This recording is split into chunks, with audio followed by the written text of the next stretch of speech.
Between the year 0 and 500 CE, the world was in constant, brutal upheaval. Empires rose, empires fell, and the weapons that soldiers carried, forged in iron and crafted through centuries of warfare, were the difference between civilization and collapse. Today we will tackle the 10 weapons that didn't just win battles, they changed the course of human history. The Gladius was the standard issue short sword of the Roman soldier. Measuring roughly 18 to 24 inches, this double-edged blade was not designed for dramatic slashing. It was built to kill efficiently in tight formation. Double-edged thrusting sword optimized for close-quarter combat in shield formations. The pointed tip pierced between armor plates, while the short blade allowed soldiers to fight in tight ranks without injuring allies. By 100 BCE, Roman soldiers had perfected the art of warfare using the Gladius in the famous testudo, or tortoise formation. They would lock shields, advance as one unstoppable war, and at close range, at the Battle of Cannae in 216 BCE, Hannibal nearly destroyed Rome, yet the Gladius-armed legionaries kept the empire alive long enough to rebuild. And in 52 BCE, Julius Caesar used these same soldiers to conquer all of Gaul, modern France, in just 8 years. The Gladius didn't just win battles, it built an empire that shaped Western civilization for over 2,000 years.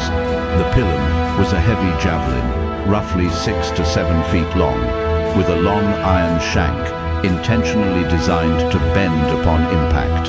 Why? Because if it bent while lodged in your shield, you couldn't throw it back, and the extra weight forced you to drop your shield entirely.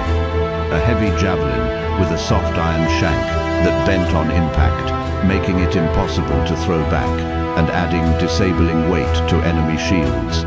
Used at ranges of 10 to 30 meters just before infantry charges. At the Battle of Pharsalus in 48 BCE, Julius Caesar's legions unleashed their pillar against Pompey's cavalry, disrupting their charge, forcing dismounts, and turning the tide of the entire Roman civil war. A soldier suddenly shieldless against Roman legionaries, that was a death sentence. The pilum is one of history's greatest psychological and tactical weapons. It didn't just wound enemies, it stripped them of their only protection before the real killing began. The spatha was a long slashing sword, measuring 24 to 35 inches, nearly double the Gladius. Originally adopted from Celtic and Germanic cavalry troops the Romans encountered, it became standard issue for Roman horsemen by the 2nd century CE. Long slashing sword, designed for cavalry combat where reach and cutting strokes mattered more than tight formation thrusting. Also adopted by late Roman infantry, replacing the shorter Gladius. As the empire crumbled and Germanic tribes rose, the Visigoths, Vandals, Franks, the spatha became their weapon too. By 3078 CE, at the catastrophic Battle of Adrianople, Gothic cavalry wielding spathas destroyed the Roman Eastern Army and killed Emperor Valens. That battle signaled the end of Roman military dominance and the beginning of the medieval world. The spatha is the direct ancestor of the medieval longsword. Every knightly sword from the Middle Ages traces its DNA back to this blade. The pugio was a standard military dagger worn on the left hip of every Roman legionary. With a leaf-shaped blade 7 to 11 inches long, it served as a backup weapon in combat, but its place in history was cemented on the Ides of March 44 BCE. Short backup blade for close quarters and last resort combat, doubled as a utility tool for soldiers. The leaf-shaped double-edged blade allowed both slashing and thrusting. When 23 senators surrounded Julius Caesar in the theater of Pompey, they used daggers, pugios, to stab him 23 times, the assassination that changed the Roman Republic forever. On the battlefield, the pugio was the weapon of desperation and close-in when formation broke, when your gladius was lost, when an enemy grabbed you. It was also carried by officers as a symbol of authority and rank, small, deadly, and capable of toppling empires. The Composite Recurve Bow was an engineering masterpiece.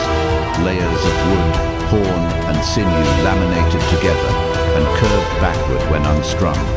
This design stored enormous energy, launching arrows with far greater force than simple wooden bows, capable of piercing iron armor. It is a multi-layered composite construction of wood, horn, and sinew, created a short but enormously powerful bow suitable for mounted archery.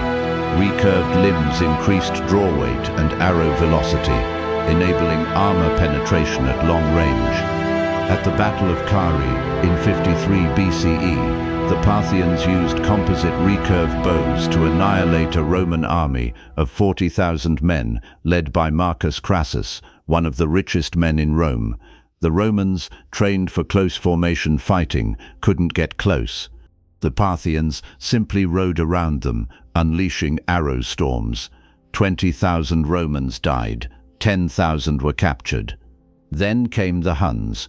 Under Attila, in the 4th and 5th centuries CE, Hun horse archers using recurve bows drove millions of Germanic tribes westward, directly triggering the fall of the Western Roman Empire. A cataphract was not just a weapon, it was a system. Horse and rider were encased head to toe in scale armor or chainmail. The horse wore armor plates on its face, chest, and flanks. The rider carried a massive lance called a contus, up to 12 feet long, that could impale multiple men in a single charge. A fully armored cavalry unit, both horse and rider, protected by scale or mail armor, used the long contus lance for shock charges designed to break infantry formations and create psychological terror on the battlefield. The Parthians deployed cataphracts devastatingly against Rome. At the Battle of Nisibis in 217 CE, Parthian and then Sassanid cataphracts repeatedly smashed Roman formations, forcing Emperor Macrinus into a humiliating peace treaty. Rome's response? Copy them. By the 3rd century CE, the Roman Empire had its own cataphract units, called clibanarii, meaning camp oven men because of how hot the armor got. The cataphract became the blueprint for the medieval knight, the dominant warrior archetype for the next 1,000 years. The scorpio was a torsion-powered bolt thrower, essentially a giant crossbow mounted on a stand. Roman legions traveled with these war machines and deployed them on hilltops, ramparts, and even on ships. The larger ballista could hurl stone balls weighing up to 60 pounds over 400 meters. A torsion-powered ranged artillery. The Scorpio fired iron-tipped bolts with accuracy up to 100 meters, lethal against personnel. The ballista lobbed stones for demolishing walls and breaking troop formations at siege. Julius Caesar used scorpions obsessively. During the siege of Alesia in 52 BCE, he surrounded the Gauls with a double ring of fortifications and positioned artillery at every tower. When Vercingetorix's relief army arrived, over 250,000 strong, Caesar's scorpions picked off their advance troops before they could even reach the walls. Caesar's forces, massively outnumbered, held both siege lines. Alesia fell. Gaul was conquered. The Romans didn't just bring infantry to war, they brought industrial killing machines. This made their sieges nearly unstoppable. The umbo was the iron boss, the raised metal dome at the center of a shield. Roman and Germanic shields both featured this design, and soldiers were trained to use it offensively. Punch forward with the shield, the umbo crushed noses, broke teeth, stunned opponents, then follow with the gladius, used to bash, stun, and knock opponents off balance, opening gaps for sword thrusts. Germanic variants added protruding iron spikes. In Roman infantry combat, the sequence was shield punch, stab, step forward, repeat. The shield wasn't passive protection, it was the first strike. Germanic tribes took this further, adding actual iron spikes to their umbo shields, turning every defensive move into a potential impalement. At countless battles from Zama to the Rhine frontier campaigns, the umbo shield combination defined the brutal, up-close reality of ancient warfare. The Francisca was a small, curved throwing axe, designed to be hurled at enemy lines just before a charge. Its curved blade caused it to tumble unpredictably through the air, making it nearly impossible to dodge or block. Even if it didn't kill, it shattered shields, broke spears, and sent men diving for cover. A curved, weighted throwing axe designed to tumble in flight, making it difficult to dodge or block. Thrown in volleys at 10-15 meters to disrupt enemy formations immediately before melee engagement. Also effective as a close combat weapon. As the Western Roman Empire collapsed in the 5th century CE, the Franks, led by Clovis I, used the Francisca as their signature opening tactic. At the Battle of Soissons in 486 CE, Frankish forces devastated the last Roman holdout in Gaul, throwing Franciscas to break formations before closing in with swords. The weapon was so associated with the Franks that some historians believe it gave them their very name, Frank, potentially derived from the same root as Francisca, a weapon that launched a dynasty. The Franks went on to become the Carolingian Empire, Charlemagne's empire, the foundation of modern France and Germany. The stirrup seems simple, a support for a rider's foot, but it fundamentally transformed warfare. Before the stirrup, cavalry had to grip the horse with their legs constantly. Striking hard meant risking falling off. After the stirrup, a rider had a stable platform. They could lean into a lance charge with their full body weight, stand in the saddle to shoot arrows, and swing a sword without being thrown. It enabled full-body lance charges, standing archery from horseback, and powerful sword strikes, multiplying the combat effectiveness of mounted warriors by an order of magnitude. Stirrups likely originated in Central Asia around 300 CE and spread westward with the Huns and other steppe peoples. They reached China by 400 CE and Europe by the 7th century, and when they did, they transformed the medieval world. Historian Lynn White Jr.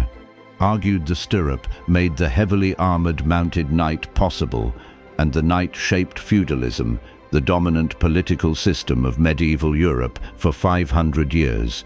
And there you have it.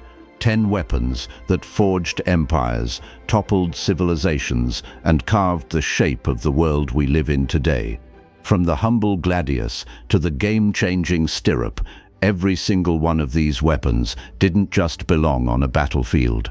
They belonged in the history books. If you enjoyed this video, smash that like button, subscribe, and let me know in the comments, which weapon do you think had the biggest impact on history?